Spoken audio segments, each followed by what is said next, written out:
Kita berikan waktu kalau bisa to the point aja, Pak Magdir. Terima kasih. Terima kasih, Pak Juniper.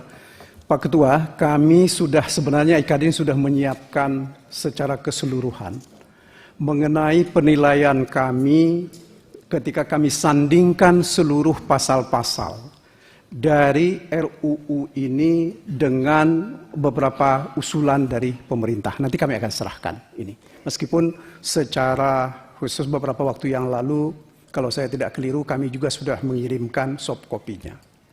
Akan tetapi pada kesempatan ini saya ingin ada beberapa hal yang perlu kami tegaskan. Saya tidak tahu apakah pembahasannya ini sudah dilakukan seperti apa di Komisi 3. Yang pertama mengenai soal saksi atau penyidik menjadi saksi dan juga menjadi ahli. Ini tolong betul dalam praktek kita sekarang ini itu yang sudah terjadi. Tolong mungkin Bapak-bapak di DPR, di Komisi 3 mencoba melihat itu. Itu pertama.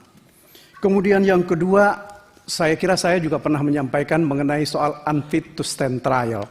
Khususnya perpanjangan penahanan dari pasal 99 ayat 1, itu dijadikan alasan karena katanya misalnya karena orang itu sakit sehingga dia harus juga ditahan. Karena misalnya karena ada kegilaan dari orang itu.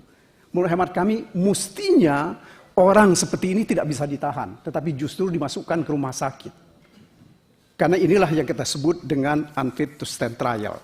Kemudian kalau teman-teman tadi mengatakan soal pra-peradilan, yang menjadi persoalan pokok kita selama ini dalam praktek hukum kita, yang menjadi alasan untuk menetapkan seorang menjadi tersangka itu hanya dua.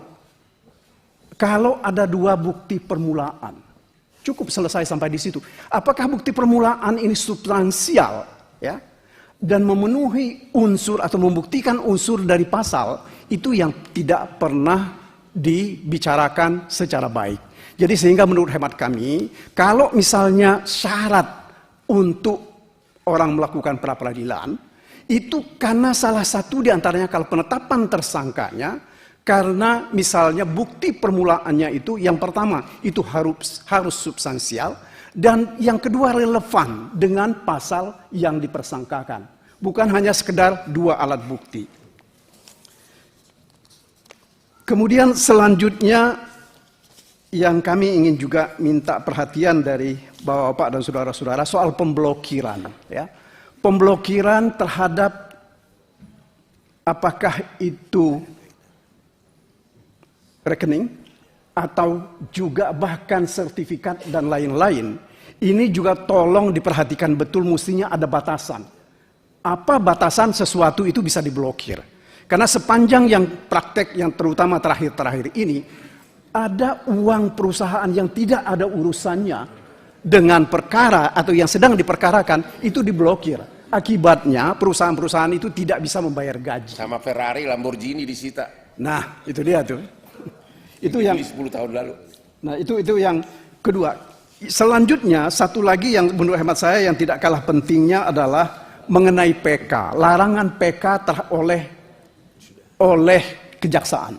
Karena saya ingat betul pada undang-undang kejaksaan itu ada haknya jaksa untuk kasasi demi hukum. Nah, kalau mereka sudah punya hak kasasi demi hukum, mestinya mereka nggak boleh lagi PK. Tetapi sepanjang yang saya ingat kasasi demi hukum ini tidak pernah digunakan oleh Kejaksaan Agung. Selanjutnya yang kami juga minta perhatian adalah mengenai keterlibatan hakim pengawas dalam eksekusi. Bapak dan saudara-saudara, cukup banyak terakhir-terakhir ini terutama perkara-perkara yang menyangkut uang banyak. Ya. Eksekusi itu selalu ditunda-tunda. Bahkan ada perkara yang ditunda eksekusinya itu pengembalian, misalnya sudah diputuskan bahwa uang yang disita oleh penyidik atau penuntut umum tidak ada urusannya dengan perkara, tetapi ini tetap saja mereka sita menunggu karena masih ada perkara yang lain. Jadi menurut hemat kami ini tolong betul mendapat perhatian dari ibu-ibu, bapak dan saudara-saudara. Yang terakhir dari kami ingin juga dilihat secara baik mengenai pengawasan terhadap lelang. Ya. Lelang-lelang harta rampasan, ya, ini tolong betul, saya kira mesti ada aturannya. Sebab sepanjang yang kita tahu sekarang ini aturan terhadap ini tidak ada. Karena ini akan merugikan masyarakat.